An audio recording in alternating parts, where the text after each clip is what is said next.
y'all today to kind of explain the whole miscarriage, about what happened, and about kind of just what I was feeling at that time, just all about what happened with that loss. So anyway, like I told y'all in the other video, I was trying to talk in code. I don't know if y'all kind of took that, because we try to not say too much about baby and too much about pregnant around LeBron, because we don't want him to keep revisiting and reliving those same feelings and memories that he had, because he clearly remembers those. He still asks, you know, Mom, are you gonna have another kid?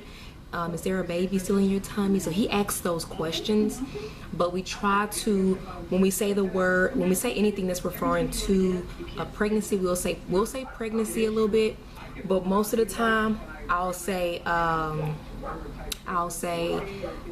like what's the words I use?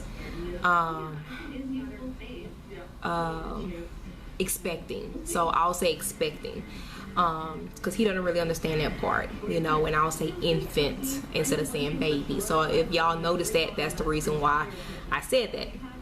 So I'm gonna try my best also to not say as many times in this video, because my husband's like, you say a lot. I said, okay, I'm gonna, you know, try my best. I guess it's a habit that I don't realize I have. So anyway, see, so going backwards, everybody know I had my transfer in March, and I had my transfer, and after, when you come up to your first ultrasound, you actually, that's about when you're about maybe 6-7 weeks. When I was pregnant with the twins, I went at 7 weeks. When I went with this one here, I was 6 weeks. So I was 6 weeks and like 4 or 5 days. So the very first time we went, the doctor, he, you know, put the wand in there, and he was like, and how far along are you supposed to be? You know, they count, and this is the clinic, this is my RE, so this is the actual one that actually did my transfer. And so he was like, wait, how far are you supposed to be? So I was like, well, it says on here that I'm like six weeks, almost 7 days or something like that. But anyway, he was like, okay. He said, well, you're measuring a little bit, you know, behind. He's like, but that's, you know, sometimes that's normal, because we never know when it actually implants. He said, but we can't see, you know, heartbeat just yet, so sometimes it takes a while before we can see the heartbeat. So I was like, okay. So at that time, just kind of like, you know, kind of antsy or whatever. At that time, I was having symptoms that were like slight nausea, but it was nothing near as what I had with the girls, with the twins. Let's see, I had a few cravings. I wanted salty stuff. I wanted, you know, pork chops, the salty kind of meat. I wanted the bacon. I wanted the pickle, anything salty and, you know, stuff like that. I wasn't into the sweet stuff, so that's why in my mind I was like, okay, this is the same symptoms I had with the twins, so it must be straight. The one symptom that I know that I'm pretty much going to get probably with every pregnancy is going to be what is it called, restless leg syndrome, and like a little lower back pain. From the time that embryo implants, I have those pains. So I knew I was pregnant already at that time. Like in the back of my mind, I was already pregnant, because I was like, that's the signs right there. No need to go any further. So anyway, I was having those, you know, same symptoms and stuff, and I was not eating as much as I did with the girls, and was, you know, I wasn't very hungry, nothing like that, but it was just normal first few weeks of being pregnant symptoms. So anyway, after he sent me home, he had the picture, he measured it. When he measured it, I was measuring like 5 days and, or I'm sorry, 5 weeks and about 6 days. And it was like, you know, really little, you know, but it measured way behind. So anyway, I had to wait. I think he wanted to see me another week. So this time here, between that appointment and this one, my mind was I was just going crazy. I was on the phone, texting and on the phone with Kay, with Nikki, and Sunshine. I was back and forth, because I was literally going crazy. There was times, y'all, and I don't know if y'all gonna believe me or not, but there were times in my mind where I felt like this pregnancy was not going right. I started having these night terrors, these instances where I would wake up, and I'll get into that in just a little bit. So anyway, a week go by, and we go back, and we go there, and we hear a heartbeat, and I'm like, oh my gosh. I was like, I could breathe a little bit, but then when he measured, the baby had only grown, it was like, 5 weeks and like 7-8 days or whatever, or 6 or 7 8 days, and then it had bumped up to only like 7 weeks and 1 day or 2 days. And at that time, he had a really good picture, and we seen the flicker on the thing. You say, you see it? I was like, oh my gosh, I see it. At that time, it calmed my nerves just a tad bit. But the reason why I was still worried and I felt like something wasn't right is because with the girls, with the twins, we seen the heartbeat at like 7 weeks. That was the first time I went to get my first ultrasound to, look at them. And their heartbeats was just boom, boom, boom, boom, boom, boom, boom, boom, boom, and they were pretty big. And I was just like, oh my gosh, look. And so for this one here to now just getting a heartbeat, I said, well, maybe, I don't know, left it alone. Came back home. I just wasn't overall, it was just something, it could have been early motherly instincts, but I was just like, kind of, I don't know, I just wasn't as excited, and I felt like something just wasn't right. So anyway, about after that appointment, we heard the heartbeat, okay? After we heard the heartbeat, this was still in March. After we heard the heartbeat, that week, before I went to my next appointment with them, that week, I was waking up in the middle of the night, and it was every night. I would wake up for like 3 nights in a row. The first night I had woke up, it was like someone was telling me, you're not pregnant anymore. See, you're not pregnant. You see, you're not pregnant anymore. And I was fighting off this person, like literally they were saying, you're not pregnant anymore. See, do you feel anything right now? And I'm up. This is not a dream at that time. I'm up. I'm in the middle of the night in my bed. My husband's asleep. I'm feeling my breast because I'm like, no, they're not sore anymore. My leg isn't hurting anymore. I don't feel like I need to throw up. I don't feel like I'm hungry. I don't feel pregnant.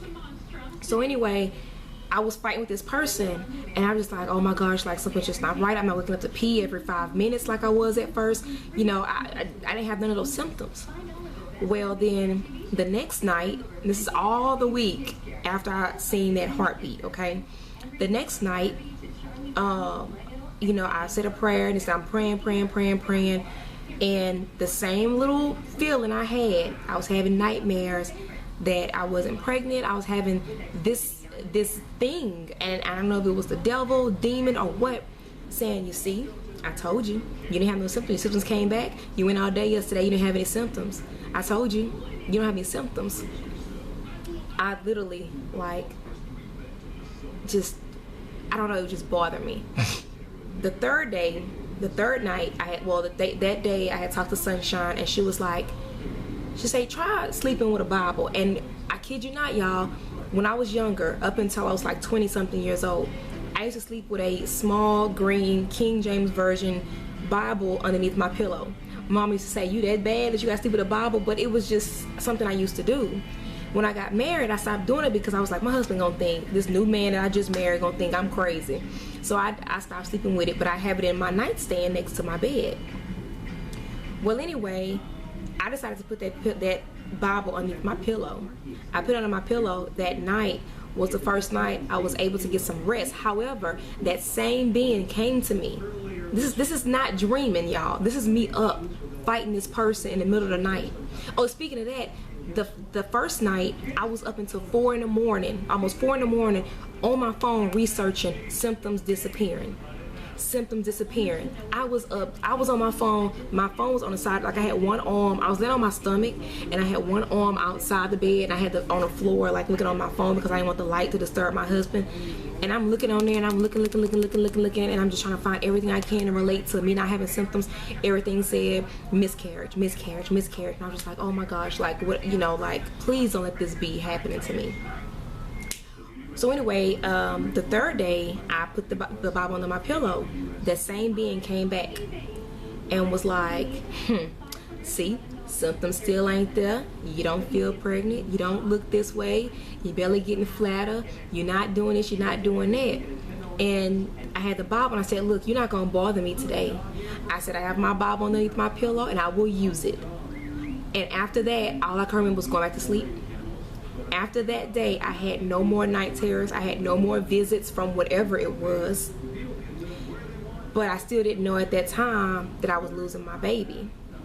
So at that time, I was talking to my mom and everybody thought I was crazy. Like literally everybody thought I was crazy. They was like, Quisha, like that's just you going crazy, you think something wrong. I said, something's not right. Like thank God I've been pregnant before where I know what my body does. So anyway, went to, after that week, up until the appointment, no more symptoms. Every now and then I get a touch of nausea, but it's nothing, it feels like you just like, I don't know, I feel like maybe you just have to use the restroom real quick and then it goes away or something like that. It's not a prolonged feeling. So I had no symptoms. Like my mom, she had bought me a big, well she didn't buy, but she gave me a big jar of pickles. I was like, okay, thank you, never opened them. Nothing. I had no more symptoms. The stuff that I was craving the week before, I wasn't craving no more. I completely lost a lot of, appetite that I had. It wasn't the same, and I knew in the pit of my stomach, I knew something just was not right. And I said, little baby, I said, I was talking, I said, I love you so much. And I said, I really hope that you're in there. I really hope that everything's going well. Mama loves you so much. I'm talking. I'm like, Lord, please. And I'm praying. Finally, we go to the doctor and I'm on there and they bring me to this room. They looking in there and she kind of turned the monitor towards her a little bit more and I'm sitting there. In the back of my mind, I was like, this is the news I didn't want. In the back of my mind, I was like, watch, this is, and it's not so much, I didn't have faith. In the pit of my stomach, I just knew something wasn't right, and, it was just that. So they kept telling me, breathe. She said, hold your breath. I said, can I let it go? And I was doing that. I did about 4 or 5 times and she never found a heartbeat. She moved, around. She said, okay, turn to your side. Hold your breath again. And then finally she said, I'm so sorry. She said, but I don't have a heartbeat. And I laid on the thing and I was like, what? And she was like, there's no heartbeat. At that time, and I was by myself with LeBron with me. LeBron was on spring, as a matter of fact, that was spring break. LeBron was on spring break. I didn't have a sitter for him. I asked the nurse, the lady at the registration desk, if she can watch him for a second because we're real close there. And normally you can't bring children there. And that's another thing that's kind of hard, not being able to go to all my appointments at that time because I was like, man, he's going to be with me. So anyway, they watched him in the office. I brought his game for him to play and he was just quiet as a mouse. But I had to, I was upset, but I had to keep my composure for him, and it was the hardest thing because my husband wasn't there. When the nurse left out the thing, I called my husband immediately and I was like, baby, no heartbeat. He was like, what? I was like, no heartbeat. And he was like, what? It was like, no heartbeat. He's like, I'm about to come home. I'm like, no. I'm like, because at the end of the day, we still need the money. You know, I mean, it is what it is. I'm like, there's nothing that you can do if you came home. So I got in the car, and all I can remember was calling my mama 24/7, 24/7. And I got LeBron, you know, LeBron's like, Mama, I passed this game. And then back in my mind, I'm like, okay, baby, you know, I'm trying my best to be as happy, you know. And but I knew, it's like I already felt like something was wrong. So anyway, I came home, I cried. I didn't even go back to work. I crawled in the bed and I cried. And hey baby, he's home. Who, me? Are you crying? Huh? What's up, baby? Hey baby. God, leave. With my hat. Now you got lip gloss, lip stuff on. What's up, y'all? Just got off work. What's up, gorgeous? Nothing. You just finished telling them about everything. Yeah, you looking beautiful. I was trying to, oh, thank you. I was, what was I about to say? Are you just gonna kiss me? Yeah. I was, really? Really? I was, just telling them everything, you know, that had happened and stuff like that. And, Hold on, y'all gotta take a break. How was your day, baby? I don't know what y'all was talking about, but how was your day? my day was, how was your day? It was cool. Better than mine? No.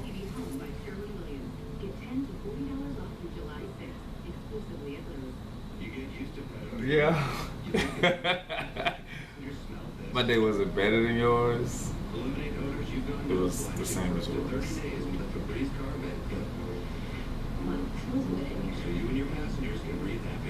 Suspect. So your nose red right here. It's hot. What you mean?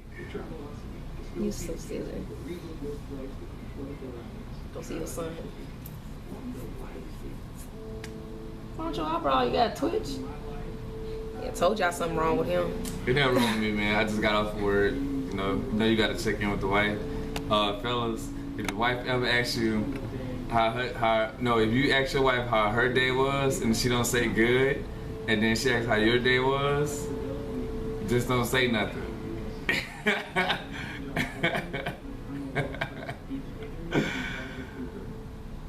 Love you. I was angry and I got upset with God again, you know, and I guess I felt more hurt because I do feel like me and God had this relationship that nobody else had, you know. It was like we was like on one accord type deal, you know. All right, my homie, you know. And so when this happened, it was like another letdown, and I was angry. And I'm like, God, like, didn't I go through enough? All the above, you know. And it was just one of those things where I was just kind of like, you know, you hate to question why me, but it was just one of the moments like, why me? You know, here I am, you know, everybody that had previous losses were currently pregnant along with me, and I'm just like, why me? You know, and no, it's not a race, and no, it's not a competition, but the same token, when you feel like, you know, you give your information out, you know, to better people and to help people and stuff like that, and then you come around again and then you just, you know, end up with nothing at that time. Did take me a minute. I wasn't as down and upset as long as I was with the girls, because I think with the girls I was like almost there, and just to, you know, lose them at that time, it was just a total hot mess. But this one here, like I said, when I was having all those night terrors and was feeling some type of way, and I felt like I wasn't pregnant no more, and I think I'd already set myself up for that. And you know, everybody was like, girl, they gonna be that baby enough fine, blah blah. And I'm just like, all right, something's just not right, you know. So anyway, long story short, I literally had to get my thoughts back together, because I felt like, you know, I kept on going back and forth. One minute I was so in love with God, the next minute I just was so upset with him. And I guess it's because, I mean, the emotional roller coaster, the hormones, it was a lot to put into factor, you know. And the one statement I used to hate when everybody used to say, you know, LaQuisha, you know, you're so strong. And I'm like, I'm so strong. Why? Because I hadn't killed myself? Because I, you know, like, what makes me so strong? To keep continuing? Because it's something I've been wanting all my life? You know, like, what is it that makes you look at me and say I'm strong? Because I can smile and act goofy, but behind the smiling and goofiness, I'm literally torn and broken down and crying and, you know, and stuff like that. Like, what is it? And so when people would, you know, say that, I just be so upset and so mad and so angry, you know. And so anyway, like I said, it's been a long, you know, long road, long time coming. It's what, March, so April, May, June, July, so almost 4 months. Anyway, after that happened, I then had to figure out how I was now going to, one, have a natural miscarriage, or two, have a D&C. So we were not financially prepared to have another expense. We had just paid about $3,500 or so, okay? So we was not financially prepared to pay another amount. This is where I can honestly say, okay, maybe God did some stuff to help out with this part, because this was horrible. The insurance, let me see. My husband, we had already used his insurance, and we used all of his flex pay as well. Therefore, we had nothing left with medical, you know, we can use. So I switched over to my insurance, because I put on there that he dropped his insurance and I got mine. That way I can go ahead and get that insurance and have insurance to be able to do this procedure. So we went ahead and switched over the insurance. I was able to go ahead and, well, let me tell you about that real quick. Because that right there, that's the part that I'm just like, okay. So first they scheduled me for my D&C, okay, because I just did not want to go through a natural miscarriage. So I decided to go ahead and do that. That way they can go ahead and clean out everything out there at once, you know, instead of me having to go back and forth. So I go in and they do all my pre-op stuff or whatever, and they say, okay, well, you're gonna have to report to the hospital, blah, blah, blah. It's gonna be A, B, and C. It's gonna be, they told me, because I hadn't made my deductible yet, that it was gonna be like, what, I had to pay like, I think like $5,000 or something like that, and then I was to pay it, and I was like, I don't have that kind of money. Okay, this is around the time of LeBron's birthday. That was the week of spring break still, I think. So anyway, I was like, I don't have that kind of money. It was a whole bunch of mess that had happened. I was going back and forth. I was like, oh my gosh. I was like, I just want this deceased baby to be removed from me. And I was still taking Crenone, because they told me to keep taking that, the way my body would not go into a natural miscarriage. So anyway, I scheduled my appointment. The day before my appointment or whatever, they was like, well, we go ahead and we're gonna call you. They called me to get payment, and I said, I don't have that. I said, can I just pay $100? Nope, you gotta have this amount, because what happened was they had me in like an outpatient facility versus the hospital. So what I did was I had to go back in again, and they were like, well, let's go ahead and see if we can put you to the hospital. That way they can kind of bill you. So I go in there, I go through all my pre-operative information, and then they called and said, well, yeah, so it's gonna be, you're going to have to pay up front $3,000 something. I said, I don't have that. So what can you pay? I said, nothing. And I explained the whole situation. I said, we just got done paying $3,500 for, you know, do this. This is my third, you know, child loss, but second pregnancy. And I was like, this is what's going on. This is what's going on. And I mean, I'm going back and forth with the people. I'm crying on the phone, because I'm like, look, I just want this baby removed, because I can't. I started feeling sick. Not sick as in want to throw up, but I started feeling just kind of icky. It's a feeling. It's just, I feel icky. So anyway, I went ahead and scheduled that or whatever, and I talked to the lady, and she was like, well, look, this is what we'll do. No, I'm saying the doctor's office said to pay, I think $300. I said, I don't have that. The hospital said to pay $3,000. I said, I don't have that. So the doctor office said, go to the hospital, see if they'll work with you, and then we'll try and work with you here. So I go to the hospital, talk to the lady, and she was like, look, this is what we're gonna do. We're gonna go ahead and take care of you. What we'll do is we'll bill your insurance first. After we bill your insurance, whatever come back, we'll set up a payment plan. She said, what can you do? I said, can we do 50 a month? She said, okay, fine. She said, we'll do 50 a month. So I go in there, I do my pre-op. They see the note on there that says don't collect any kind of payment. I go do all of that. Then I go back to the doctor's office and let them know, well, they said they're gonna set me up a payment plan. What about y'all? You know, she said, well, do you have anything? You know, she was like, well, first she was like, what kind of payment plan can you do? I said, I can do 50 a month. You know, that's what I told her. So check this out. So after that lady at the hospital told me don't have to pay nothing this time, right now, I go to the doctor's office and I tell them what the hospital said. So she go, well, we'll put your card on file and then we'll start your payments coming out starting April. We'll go ahead and have your payments come out of $50 until you pay this $300 balance. And right now, don't worry about paying nothing. And I was like, what? She's like, yeah, don't worry about it. She's like, you've been through enough. She say, you know, I talked to the doctor and we know you done been through enough these last, you know, year and a half or year and a half, well, year and some months or whatever. He's like, she said, it's been kind of hard. Don't worry about it. You know, just go ahead. April, May, June, going on July, nothing has been taken out my account at all, okay? I ain't trying to jinx it. I ain't trying to do nothing, but I'm like, that's been a awesome blessing. I have not received not one bill yet from the actual hospital. I received one bill. I'm lying. I received one bill and it was for $2,500.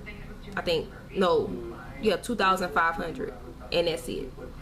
The hospital was trying to get me to pay about a whole $5,000 or so. Then she dropped it out to $3,000. Then she was like, can you pay something else? So I ended up not having to pay anything. I think they sent me a bill for $2,500.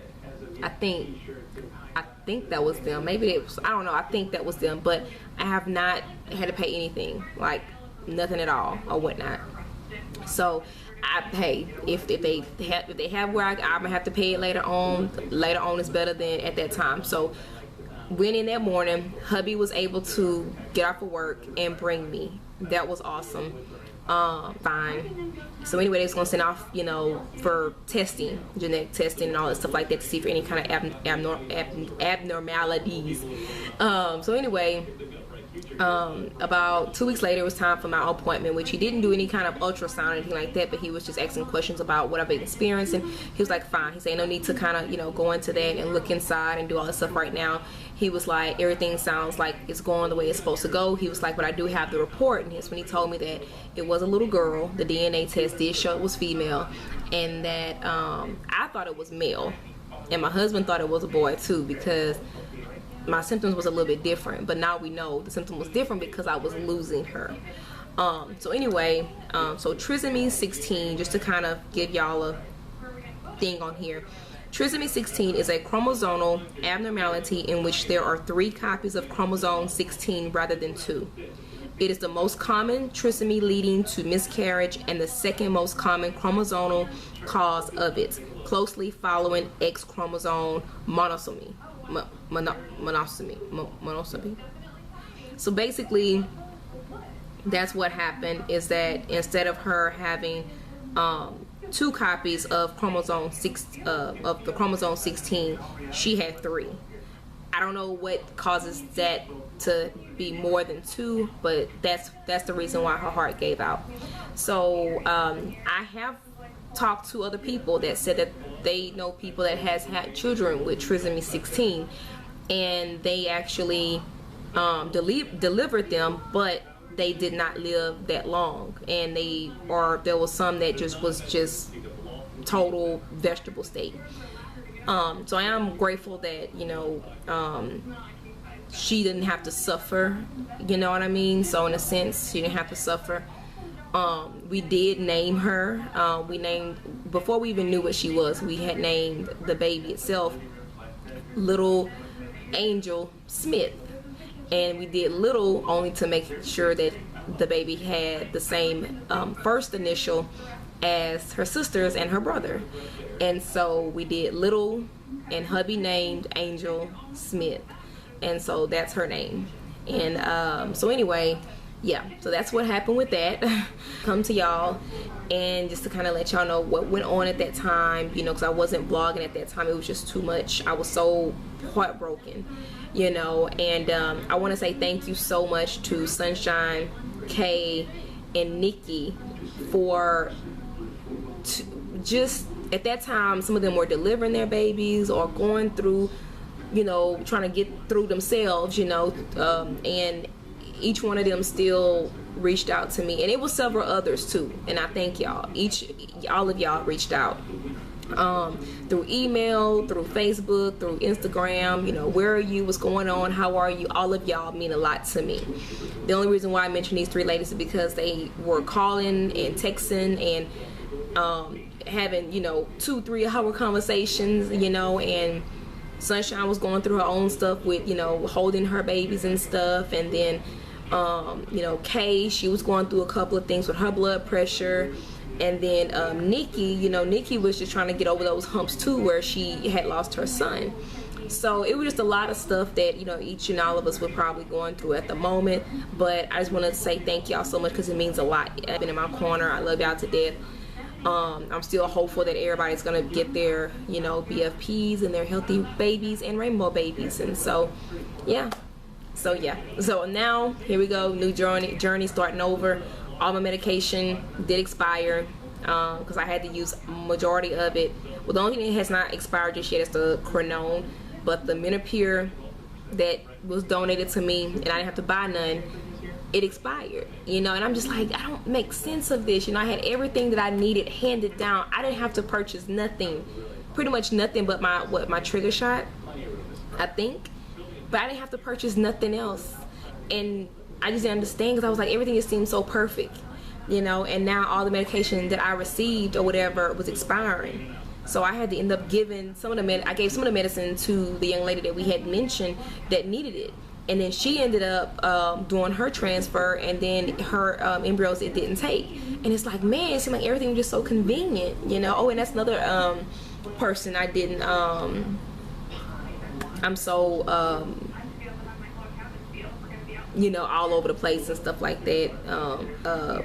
Rachel, thank you to Rachel. And at the time, I understand that she couldn't be there for me as much as she wanted to, because she went through a loss where she lost, you know, her triplets a year ago or so, and then not getting her embryos. And I don't know her personally, but anyway, and not getting her embryos to take this time. So it's like, you know, everybody was just kind of staggering and just going through everything at different times.